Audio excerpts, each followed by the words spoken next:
Pa rin yung guys, ano guys, sobrang lamig. Kasama natin si Jenny, si Jess, si Kay, and si Edeben. On the way pa lang si Jolie dito, kaya let's go. So, ito na yung update sa Gisano Grand. Bukas na yung Laylam dito. Yung sa recent vlog ko, sarado pa. And meron na ditong famous Belgian waffle na sobrang bango. So, doon is bongbong. Di pa siya bukas. And ayan, bukas na yung ating Laylam. So, do you remember na sarado po ito dati? Pero ngayon bukas na siya. Deluxe pa yan. So, ayan. Kaya kung hindi pa kayo nanood sa dati kong vlog, manood na kayo. Subscribe na din kayo. Let's go. Lamig daw. So, pupunta kami sa mga, dito sa food court na kami. And hanap kami na masarap na pagkain. Let's go. Meron ding dito. Madaming klaseng food. Pwede doon sa kabila. Chit-chat daw kami pupunta. And magta-try tayo ng kanilang mga milk tea. Kasi meron din ganun sa school banda. And meron din ditong Angel's Pizza, Tender Juicy, and Moons. Yung Lapas Bat Choy. Greenish din syempre. Yan, Daily Dose. Ito yung Moons, bagong bukas. Tsaka meron yung Chori Express. Pati yung Frostbite. Ano na yan? Frost and Bite. So yung The Patter, The Hungry Pita. Ito yung Chit Chat. Yung update sa ditong side. Ganon pa rin. Super lamig. Say hi! Dito na po si Julie. Late siyang dumating kasi nakapag-date pa siya sa conductor. Maghapon na kami ng bibilhin namin ng food. Nag-order na kami ni Julie ng Chit Chat and nagbili kami ng rin to? Ensaymada balls. Pati yung katalugan. Yung para siyang radyo-radyo kung sa iba. Ito, katalugan. 24 pesos. Nahati na kami dito. Dalawa-dalawa kami. Para may side dish naman kami.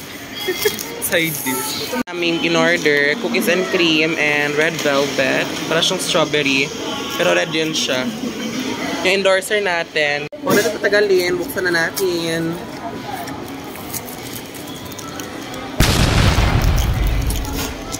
Yan siya. Literal na milk tea. Kain!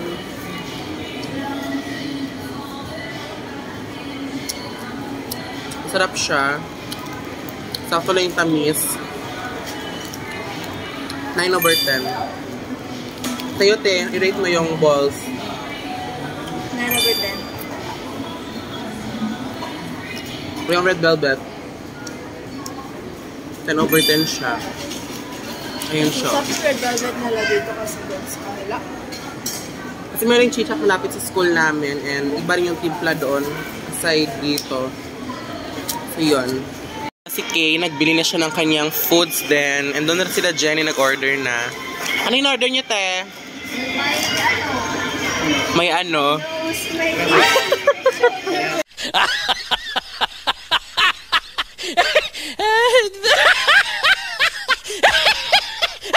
Nakatakot maging girlfriend si Kay. Yung blueberry. Blueberry cheesecake. Diba yung team na nandun? Diba? Mas mahal yan sa sa 7-Eleven.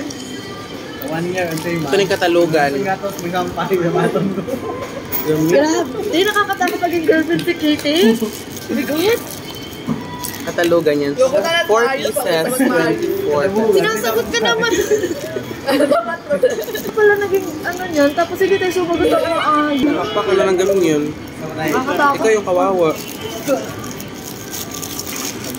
So, try natin yung katalugan. Uy, ngayon binit siya sa Edeben. May pastil niya. Sarap. Sarap. Ang dami niyang laman. Ang dami niyang laman. May tuna pater pala dito, te, oh. Tuna. Pater? Pater? Sa pater po. Pater. Yeah. Ang dami ng laman niya. Konti lang yung, masarap siya. Worth it. Bili na kayo. Ha? Super sarap. Punta kami kumain doon sa food court. And punta kami ng Pastrana Park. So, thank you for watching for my vlog. And bye-bye! To next video.